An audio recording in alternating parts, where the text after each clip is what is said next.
Nah, jamaah berbahagia, anak-anak ini adalah simpanan berharga untuk kita di akhir. Sebagaimana sabda Nabi, an Abi Hurairah anna Rasulullah sallallahu alaihi wasallam qala, dari Abu Hurairah radhiyallahu anhu bahwasanya Nabi sallallahu alaihi wasallam bersabda, "Idza matal insanu qata'a anhu amaluhu illa min thalath." Apabila mati anak cucu Adam atau apabila manusia mati, maka terputuslah pahalanya, berputuslah amalan-amalannya illa bi thalathin, kecuali 3 persoalan. Yang pertama, jamaah berbahagia, sedekatin jariyah, sedekah jariyah. Yang kedua adalah ilmu yang fa'ubih, ilmu yang bermanfaat. Dan yang ketiga adalah awaladin sholihin yad'u lahu, anak yang soleh yang senantiasa mendoakan kedua orang tuanya. Sehingga dalam sebuah hadis Rasulullah SAW bersabda, Innallaha azza wa jalla, sesungguhnya Allah azza wa jalla la yarfa'u darajat lil 'abdi sholihi fil jannah. Bahwasanya sesungguhnya Allah Subhanahu wa taala akan mengangkat derajat seorang hamba yang soleh di surga. Fa yaqulu ya Rabbi, kemudian orang itu berkata, ya Tuhanku, anna li hadhihi, wa yaqulu bi istighfari wala dikala. Hamba itu kemudian berkata kepada Allah, wahai Tuhanku, dari mana semua ini saya mendapatkannya?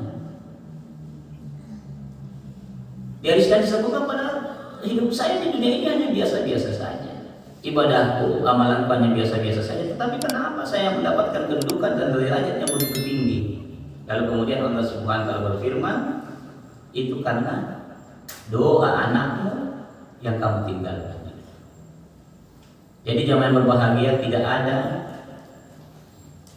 peninggalan yang paling berharga yang kita berikan kepada anak kita kecuali kita mendidiknya menjadi anak yang soleh. Namun demikian jamaah yang berbahagia, kalau hari ini anak kita belum seperti apa yang kita inginkan, maka bersabar. Karena bagaimanapun juga dia adalah anak kita, dia anak kita. Biar kita cuci 7 lautan, dia tetap anak kita. Jadi kalau anak kita hari ini belum seperti apa yang kita inginkan, bersabarlah. Karena masih banyak waktu bisa merubah dia menjadi baik. Oleh karena itu, satu-satunya bentuk pendidikan yang paling indah kita terapkan kepada anak kita adalah doa. Maka mari kita senantiasa mendoakan anak kita menjadi baik dengan harapan suatu ketika anak kita akan mendoakan kita. Dan jangan memandang enteng arti doa. Nabiullah Ibrahim alaihissalam di dalam mendidik anaknya, kemudian kita banyak mendapati dalam Al-Quran, beliau senantiasa berdoa kepada Allah Subhanahu wa taala. Sebab hanya Allah yang bisa merubah hati seorang manusia. Nabi Nuh alaihissalam, sekalipun anaknya kafir menentang dia, tetapi pada waktu beliau sudah di atas perahu, lalu kemudian datang banjir, dia masih berharap anaknya untuk bisa menjadi baik. Dia naiklah wahai anakku di kapal ini. Begitulah perasaan orang tua jamaah yang berbahagia. Senakal-nakalnya anak kita, sejahat-jahatnya anak kita, masih ada cinta orang tua kepada anaknya. Maka mari kita senantiasa mendoakan anak-anak kita. Saya teringat seorang ulama di Kuwait memimpin sholat, lalu beliau lupa bacaannya. Lalu kemudian ada orang tua yang melanjutkan bacaannya. Selepas sholat dia berkata kepada orang, siapa yang melanjutkan bacaan saya? Ditunjuknya orang tua yang sudah berusia 60 tahun. Lalu jamaah berbahagia, kemudian dia mendekati orang tua itu. Dia katakan, wahai orang bapak tua, sejak kapan kamu menghafal Al-Quran? Dia berkata, baru saya menghafal Al-Quran di usia 60 tahun. Jadi nanti dia menghafal 30 juz di usia 60 tahun. Lalu lama itu heran, bagaimana caranya bapak bisa menghafal Al-Quran? Apa jawab dia? Waktu saya masih kecil, saya sering mendengarkan orang tuaku mendoakanku agar saya menjadi penghafal Al-Quran. Dan ternyata doa ibuku dikabulkan setelah usia 60 tahun dan orang tua sudah meninggal dunia. Oleh karena itu Bapak dan Saudara sekalian, sekali lagi tidak ada satu bentuk pendidikan yang lebih bagus dalam mendidik anak-anak kita kecuali doa. Maka yang menjadi pertanyaan kita Bapak dan Saudara, apakah hari ini kita sudah pernah mendoakan orang tua kita?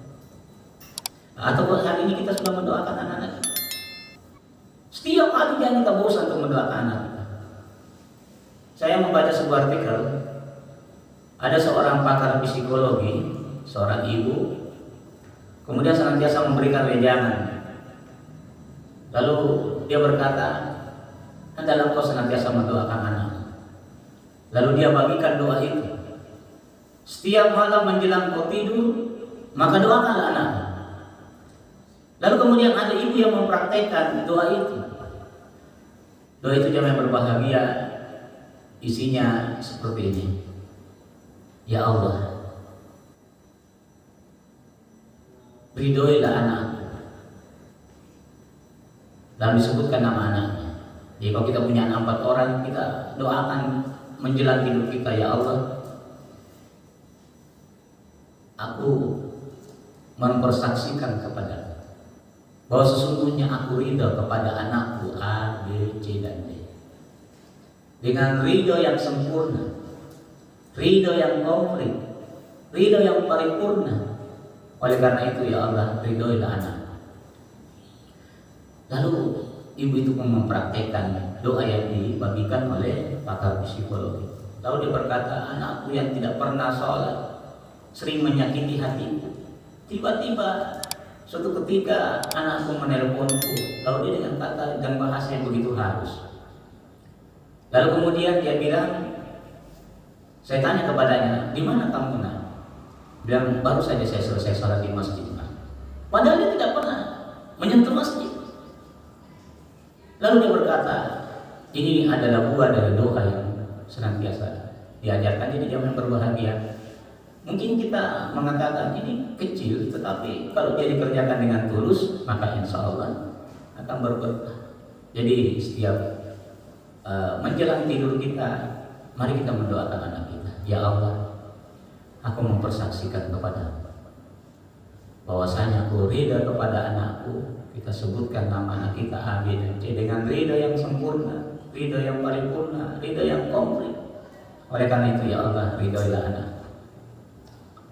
Kita mungkin tidak tahu kapan doa itu akan dikabulkan oleh Allah,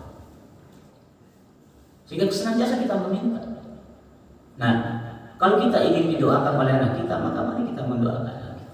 Demikian juga, jangan sampai kita lupa doakan orang tua kita setiap